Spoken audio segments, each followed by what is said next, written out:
الحمد لله نحمده ونستعينه ونستغفره ونؤمن به ونتوكل عليه ونعوذ بالله من شرور أنفسنا ومن سيئات أعمالنا من يهده الله فلا مضل له ومن يضلله فلا هادي له ونشهد أن لا إله إلا الله وحده لا شريك له ونشهد أن سيدنا ومولانا محمدا عبده ورسوله صلى الله تبارك وتعالى عليه وعلى آله وصحبه وسلم تسليما كثيرا أما بعد فأعوذ بالله من الشيطان الرجيم بسم الله الرحمن الرحيم ظهر الفساد في البر والبحر بما كسبت أيدي الناس ليذيقهم بعض الذي عملوا لعلهم يرجعون وقال الله عز وجل وَلَنُذِيقَنَّهُمْ مِنَ الْعَذَابِ الْأَدْنَى دُونَ الْعَذَابِ الْأَكْبَرِ لَعَلَّهُمْ يَرْجِعُونَ صدق الله مولانا العظيم رب اشرح لي صدري ويسر لي أمري واحلل عقدة من لساني يفقه قولي اللهم صل على محمد وعلى آل محمد كما صليت على إبراهيم وعلى آل إبراهيم إنك حميد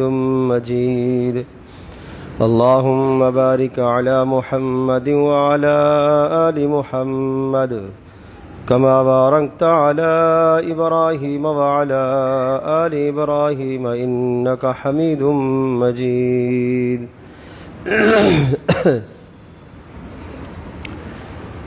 گرامی قدر حاضرین و سامعین،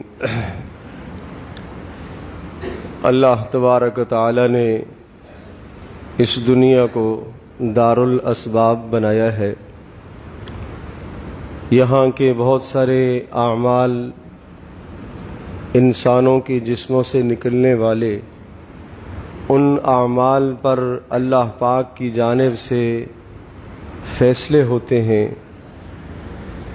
قرآن مجید میں ارشاد ہے ظہر الفساد فی البر والبحر بما کسبت ایدی الناس لیذیقہم بعض الذی عملوا لعلہم یرجعون، کہ اس دھرتی پر جو فساد پیدا ہوتا ہے، چاہے وہ فساد خشکی میں ہو، چاہے وہ فساد سمندروں میں ہو، وہ سب کا سب انسانوں کے اعمال کا نتیجہ ہے۔ اور یہ اس لیے ہوتا ہے کہ جب انسان کی زندگی سے اللہ کی نافرمانی والے اعمال اور گناہوں والے اعمال صادر ہوتے ہیں تو پھر اللہ تبارک و تعالی ایسے احوال اور حالات پیدا کر دیتا ہے لِيُذِيقَهُمْ بَعْضَ الَّذِي عَمِلُوا، تاکہ انسانوں کو ان کے اعمال کے کیے کا کچھ نہ کچھ بدلہ اس دنیا میں ملے۔ اور یہ بدلہ کیوں دیا جاتا ہے؟ لَعَلَّهُمْ يَرْجِعُونَ، مقصد یہ ہوتا ہے تاکہ یہ واپس اللہ کی طرف پلٹ کے آ جائے۔ ان سزاؤں کا نفاذ اور اس دنیا میں حالات کا آنا، پریشانیوں کا آنا، تنگیوں کا اور سختیوں کا ہونا اس لیے ہے لعلہم یرجعون، تاکہ انسان واپس اللہ کی طرف پلٹ کے آ جائے۔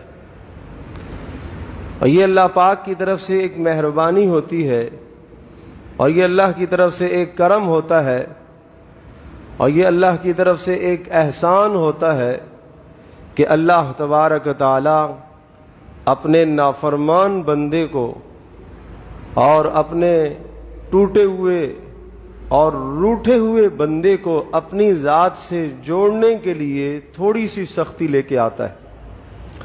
اور ایک دوسری آیت میں ارشاد فرمایا وَلَنُذِيقَنَّهُم مِّنَ الْعَذَابِ الْأَدْنَىٰ دُونَ الْعَذَابِ الْأَكْبَرِ لَعَلَّهُمْ يَرْجِعُونَ کہ ہمیں انسانوں کو اس دنیا میں چھوٹے چھوٹے عذاب چکھاتے رہیں گے. کبھی رزق کی تنگی، یہ ہماری طرف سے ایک عذاب کی شکل ہوگی. کبھی حکمرانوں کا ظلم، یہ ہماری طرف سے ایک عذاب کی شکل ہوگی. کبھی ناگہانی آفات، یہ ہماری طرف سے عذاب کی ایک شکل ہوگی. کبھی ایسی بیماریاں اور امراض جو آپ کے آباء و اجداد نے سنی بھی نہیں تھیں، ان امراض اور بیماریوں کا معاشرے میں وجود پا جانا، یہ ہماری طرف سے ایک عذاب کی شکل ہوگی. اور کیوں ہے؟ لعلہم یرجعون، تاکہ تم پلٹ کے واپس آ جاؤ. اب ان دو آیات مقدسہ کے ساتھ عبداللہ ابن عباس رضی اللہ تعالی عنہما کی ایک موقوف روایت ذکر کرتا ہوں، جس میں 5 گناہوں پر 5 عذابوں کی بات ذکر کی گئی ہے.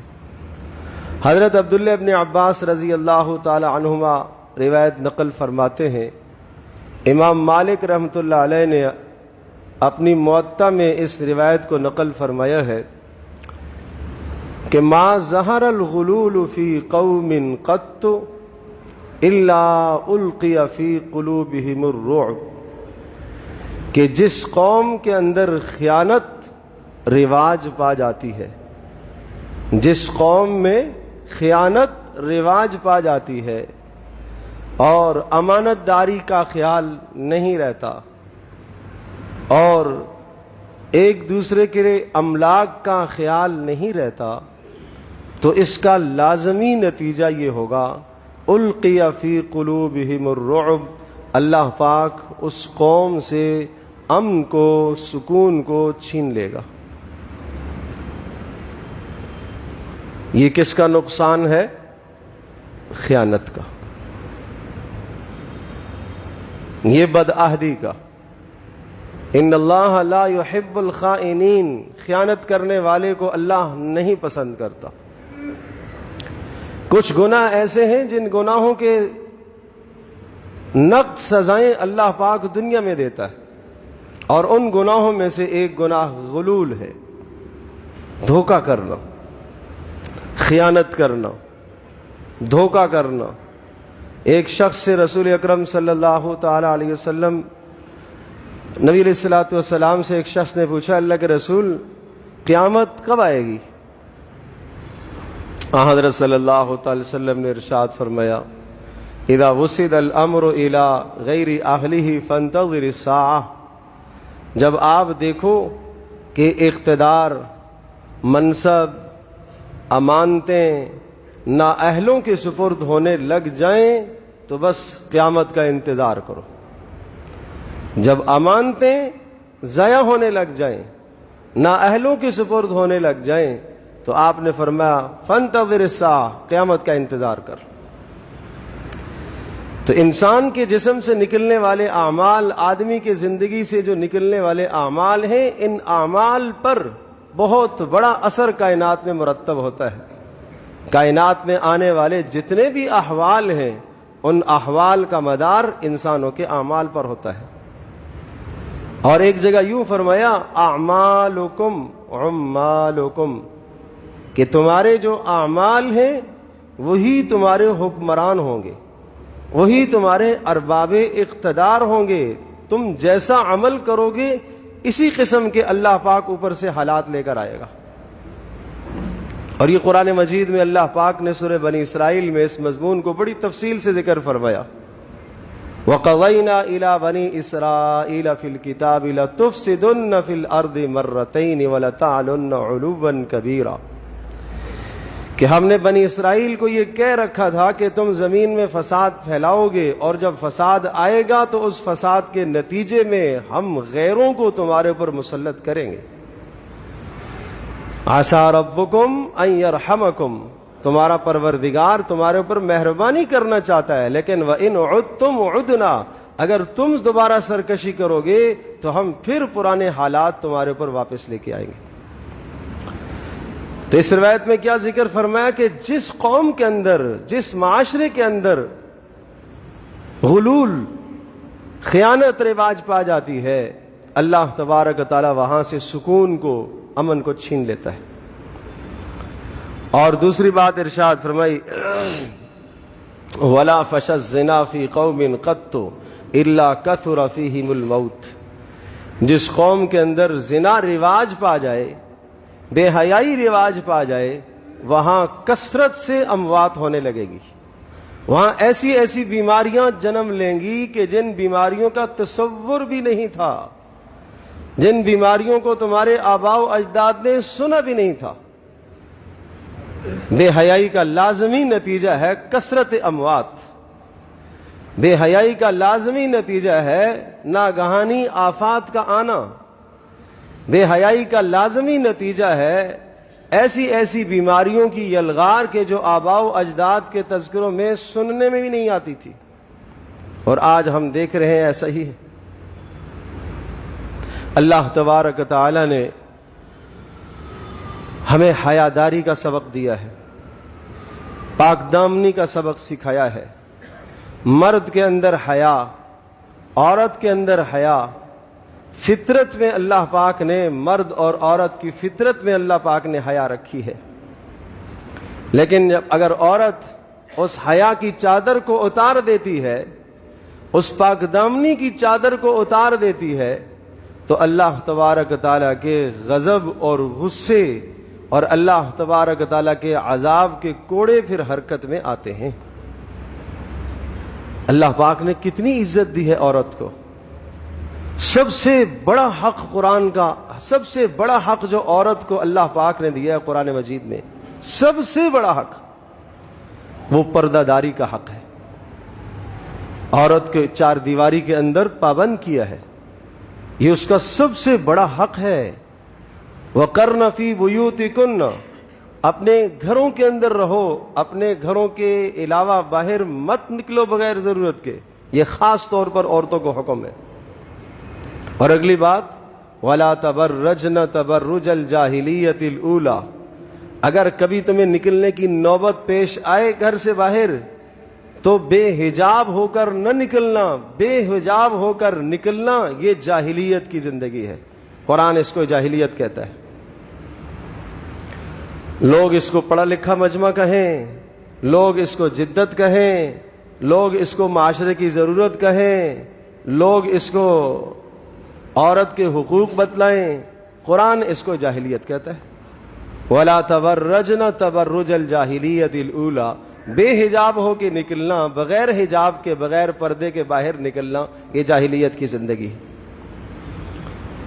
اور چار دیواری کے اندر عورت کو پابند کیا اللہ پاک نے۔ پھر اس کے آواز کا پردہ، پھر چھونے کا پردہ۔ آواز کا کیسے پردہ ہے؟ اگر عورت مسجد میں آتی ہے، نماز میں شریک ہوتی ہے، تو امام کو اگر غلطی لگ جاتی ہے تو مردوں کو حکم ہے کہ اگر امام دوران نماز کوئی غلطی کر لیتا ہے تو اس کو متنبہ کرنے کے لیے مرد سبحان اللہ کہے گا، عورت کو سبحان اللہ کہنے کی اجازت نہیں ہے۔ سبحان اللہ اللہ کی تسبیح کا کلمہ ہے، اللہ اکبر اللہ کی بڑائی کا کلمہ ہے،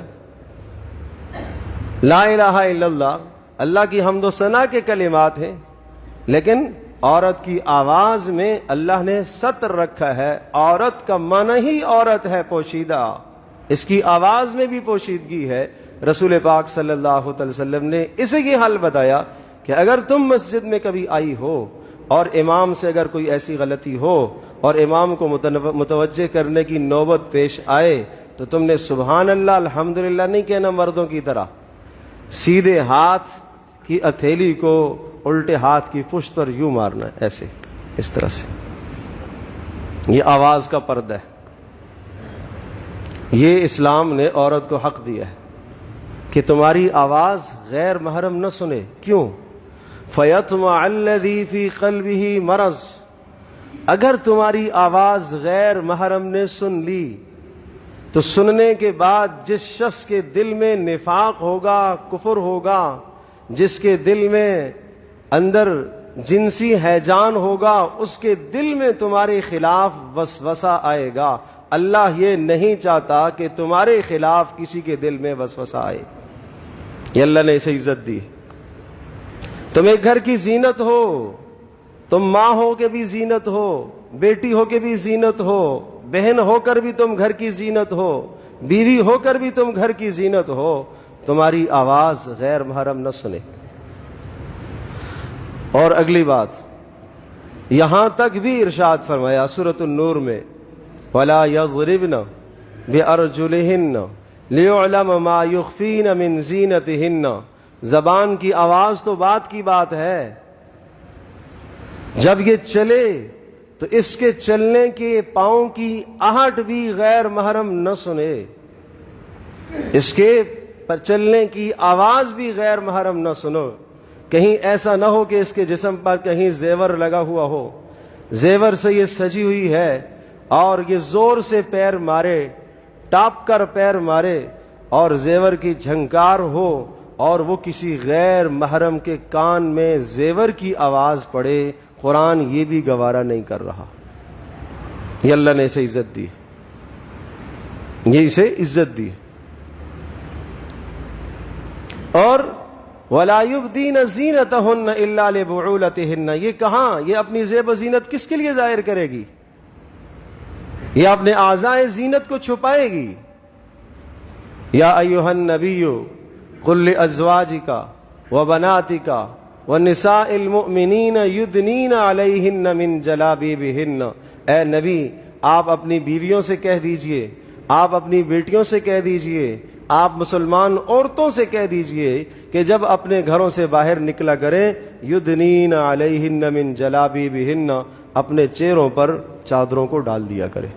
عبداللہ ابن عباس رضی اللہ تعالی عنہما ارشاد فرماتے ہیں, تفسیر ابن کثیر میں یہ مضمون ذکر ہے کہ اپنے چہروں پر اس طرح سے چادر ڈال کر نکلیں کہ دونوں آنکھیں نہ نظر آئیں, صرف ایک آنکھ سے دیکھ سکتی ہیں. عبداللہ ابن عباس رضی اللہ تعالی عنہما, جن کو رئیس المفسرین کہا جاتا ہے, صحابہ میں سب سے زیادہ تفسیر قرآن کی جاننے والے,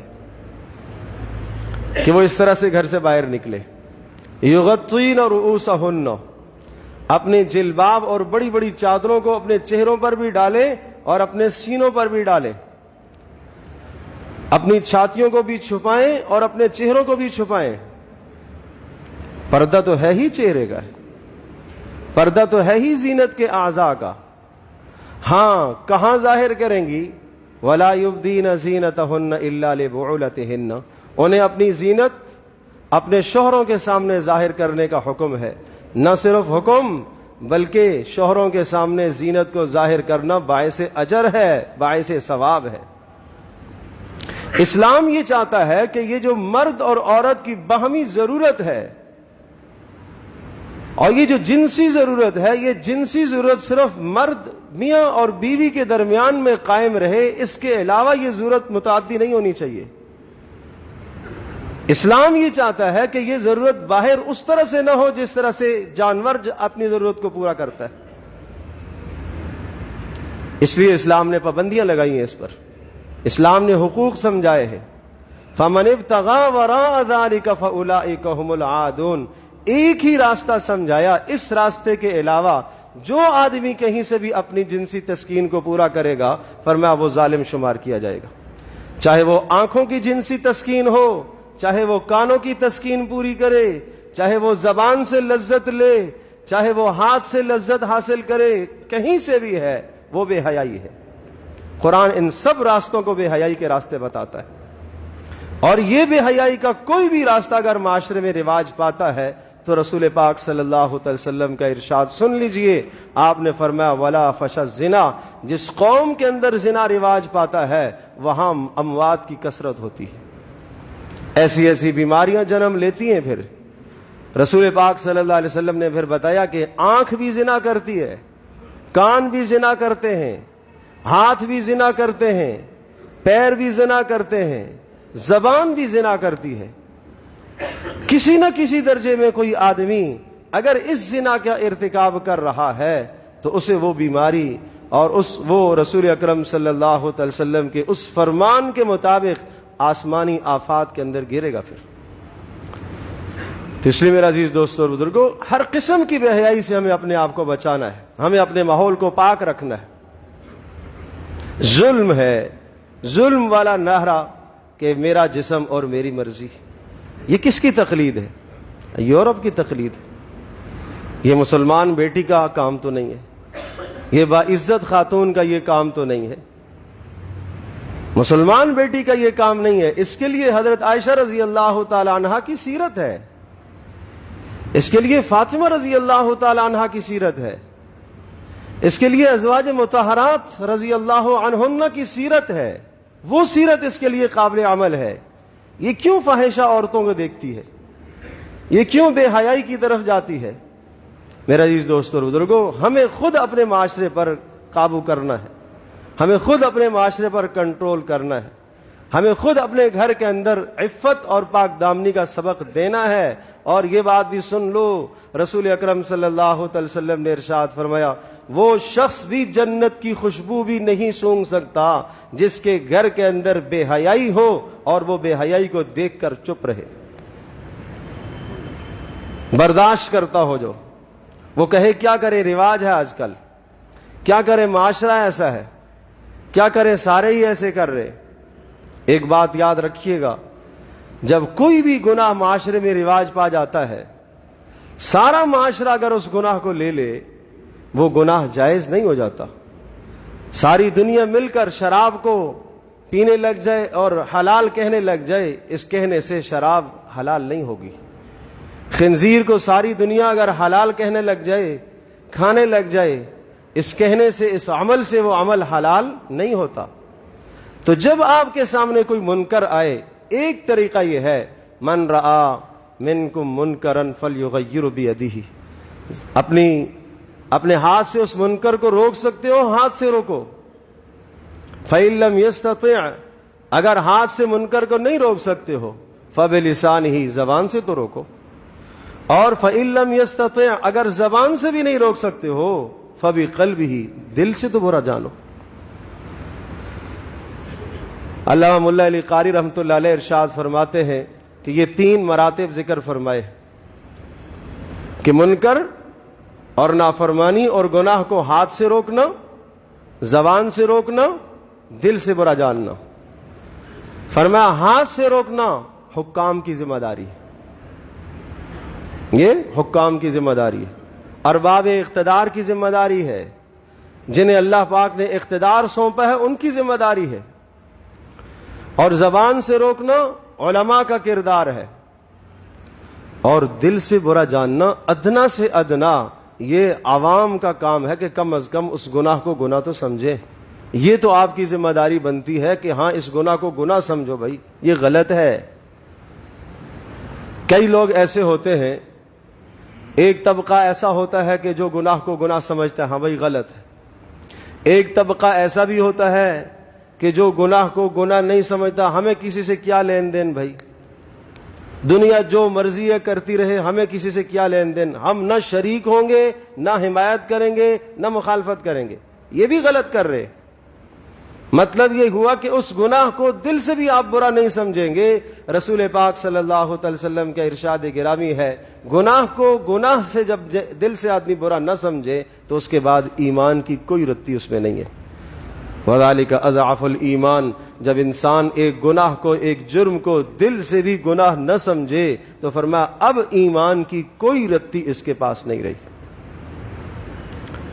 تو کم از کم اتنا تو آدمی کرے کہ ہاں یار یہ غلط ہے، نہیں ہونا چاہیے، یہ معاشرے کی بدترین برائی ہے، مجھے اس کے روک ٹوک کے لیے کچھ کوشش کرنی چاہیے، مجھے محنت کرنی چاہیے، کم از کم دل سے تو برا سمجھوں، کم سے کم میں دعا تو کر سکتا ہوں. تو عبداللہ ابن عباس رضی اللہ تعالیٰ عنہما ارشاد فرماتے ہیں، وَلَا نَقَصَ قَوْمٌ الْمِيزَانَ وَالْمِكْيَالَ إِلَّا قُطِعَ عَنْهُمُ الرِّزْقُ. اور تیسرا جرم یہ ہے کہ جس قوم کے اندر ناپ تول میں کمی ہو جاتی ہے، فرمایا رزق کی برکت اٹھا لی جائے گی. ناپ تول کی کمی کا لازمی نتیجہ رزق کی برکت اٹھا دی جائے گی. اور یاد رکھیے گا، ناپ تول کی کمی کا مطلب صرف اور صرف دکاندار سے نہیں ہے. جو کانٹے اور ترازو پر اپنا مال تولتا ہے صرف اسی شخص کے ساتھ اس کا تعلق نہیں ہے. جو آدمی جو کام کر رہا، جو ملازمت کر رہا، کسی بھی جگہ پر وہ کام کر رہا ہے، وہ تنخواہ پوری لے رہا، کام پورا نہیں کر رہا ہے، یہ ناپ تول میں کمی کرنے والا ہے. 8 گھنٹے کی ڈیوٹی کے بجائے 7 گھنٹے ڈیوٹی دے کر 8 گھنٹے کی تنخواہ پوری وصول کر لے آتا ہے. پورے ماہ نہیں جاتا، جب مرضی ہوئی چلا گیا، مرضی ہوئی نہ گیا، اور اس کام کے اندر خلل ڈالتا ہے، کام صحیح طرح سے نہیں کرتا، تو یہ ناپ تول میں کمی کرنے والا ہے. قرآن کی آیت بتاتی ہے ویل للمطففین، تباہ ہوگے ناپ تول میں کمی کرنے والے، تباہ ہوگے. جس کو قرآن تباہ کہے تو وہ بچے گا کیسے؟ الذین اذا اکتالوا علی الناس یستوفون واذا کالوہم او وزنوہم یخسرون. جب لوگوں سے وصول کرتے ہیں تو پورا پورا لیتے ہیں، اور جب دینے کی باری آتی ہے تو کمی کر لیتے ہیں. الا یظن اولئک انہم مبعوثون لیوم عظیم. انہیں نہیں پتا کہ یہ بڑے دن کے لیے اللہ کے سامنے پیش انہیں ہونا ہے؟ انہیں نہیں حساب کے، انہیں نہیں احساس کہ اللہ کے سامنے انہیں جواب دہ ہونا ہے؟ یہ مال کہاں سے کمایا، کہاں خرچ کیا، اس کا حساب دینا ہے. کتنا وقت دیا تھا، اس میں امانت داری سے مال کمایا ہے، ناجائز طریقے سے مال کمایا ہے، وقت پورا دیا ہے کہ نہیں دیا ہے، بدعہدی تو نہیں کی ہے، خیانت تو نہیں کی ہے. تو اس لیے ارشاد فرمایا کہ جب قوم کے اندر ناپ تول کے اندر کمی آئے گی تو ناپ تول کا لازمی نتیجہ ہے رزق کی برکت ختم ہو جائے گی. ایک آدمی حلال آمدنی اختیار کیے ہوئے ہے، جائز کاروبار ہے اس کا، بہترین ملازمت ہے، اچھی جگہ ملازمت کر رہا ہے، حلال ملازمت ہے اس کی اور حلال آمدنی کا ذریعہ ہے، لیکن وقت پورا نہیں دیتا، رزق میں برکت نہیں آئے گی. کام صحیح نہیں کرتا، رزق میں برکت نہیں آئے گی.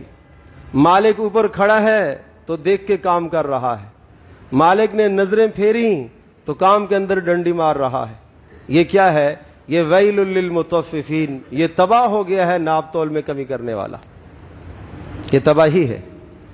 اور پھر یہ رزق جب اولاد کے دلوں میں جاتا ہے، اولاد کے پیٹوں میں جاتا ہے اور ان کے جسموں میں جاتا ہے تو وہ بھی ماں باپ کی نافرمان بنتی ہیں، اس لیے کہ رزق کی برکت ہی جو ختم ہو گئی ہے.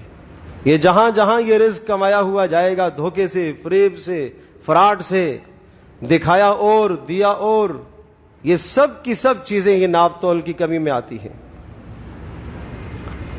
ایک حدیث پاک میں آتا ہے جھوٹی قسم جب ایک آدمی کھاتا ہے کاروبار میں، مال کی کمائی کے لیے، مال کو بڑھانے کے لیے، فرمایا ظاہری اعتبار سے تھوڑا سا مال اس کا بڑھ جائے گا لیکن اس میں برکت نہیں آئے گی. اللہ کے نبی نے فرمایا اس میں برکت نہیں آئے گی، ظاہری طور پر بڑھ جائے گا. اس لیے ارشاد فرمایا کہ جب ناپ تول کی کمی ہوگی تو ناپ تول کی کمی کا لازمی نتیجہ ہے رزق کی برکت ختم ہو جائے گی. اور پھر ارشاد فرمایا ولا حکم قوم بغیر حق الا فشا فیہم الدم، کہ جو قوم قرآن اور سنت کے خلاف فیصلے کرے گی ان کے اندر خون ریزیاں عام ہو جائیں گی. جب قرآن اور سنت کے خلاف فیصلے ہوں گے، قتل و غارت عام ہو جائے گی، اور بھائی بھائی کا پیاسا ہو جائے گا. نہیں معلوم قاتل کیوں قتل کر رہا، نہیں معلوم مقتول کیوں مارا جا رہا، نہ مارنے والے کو پتا کہ میں کیوں قتل کر رہا ہوں، نہ مارے جانے والے کو پتا کہ مجھے کیوں مارا جا رہا ہے. تو یہ انسانوں کے اعمال کے نتائج ہیں، سارے انسانوں کے اعمال کے نتائج.